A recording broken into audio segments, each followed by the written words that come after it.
बिस्मिल्लाहिर्रहमानिर्रहीम। अस्सलामु अलैकुम वरहमतुल्लाहि वबरकातुहू।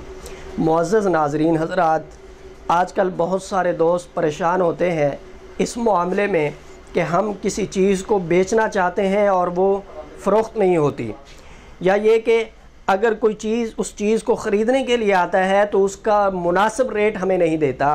तो नाज़रीन, ऐसे दोस्तों के लिए मैं एक अमल पेश कर रहा हूँ, बहुत ही ज़बरदस्त अमल है, उसको अपनाइए। इंशाअल्लाह जो चीज़ आप जिस तरह बेचना चाहते हैं, जितनी कीमत में बेचना चाहते हैं और जितनी देर में बेचना चाहते हैं, अल्लाह के फजल व करम से उसी तरह वो फ़रोख्त हो जाएगी।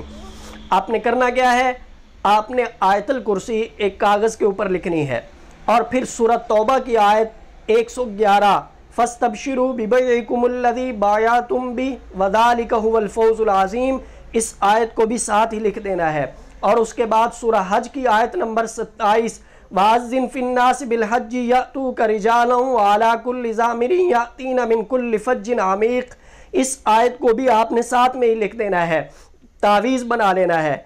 और अगर आप मकान सेल करना चाहते हैं, मकान के और भी दरवाजे हैं, तो जो बड़ा दरवाज़ा है, सदर दरवाज़ा, गेट के ऊपर आपने इस तावीज़ को लगा देना है। और अगर आप प्लाट फ़रोख्त करना चाहते हैं तो शीशे की 4 बोतलें लें और इस तरह के 4 तावीज़ लिखें। हर बोतल के अंदर एक एक तावीज़ डाल के चारों कोनों में आप दफन कर दें। बाद फ़रोख्त के आप उन तावीज़ों को बाहर निकालें। और अगर आप वैसे किसी चीज़ को फ़रोख्त करना चाह रहे हैं, सब्ज़ी हो गई, फ्रूट हो गया, तो इन्हीं आयात 2 आयात को पढ़ के साथ में आयतुल कुर्सी पढ़ के पानी के ऊपर दम करें और उस पानी के छींटे उस चीज़ पे लगाएं। इंशाअल्लाह ताला वो आपकी चीज़ फ़रोख्त हो जाएगी।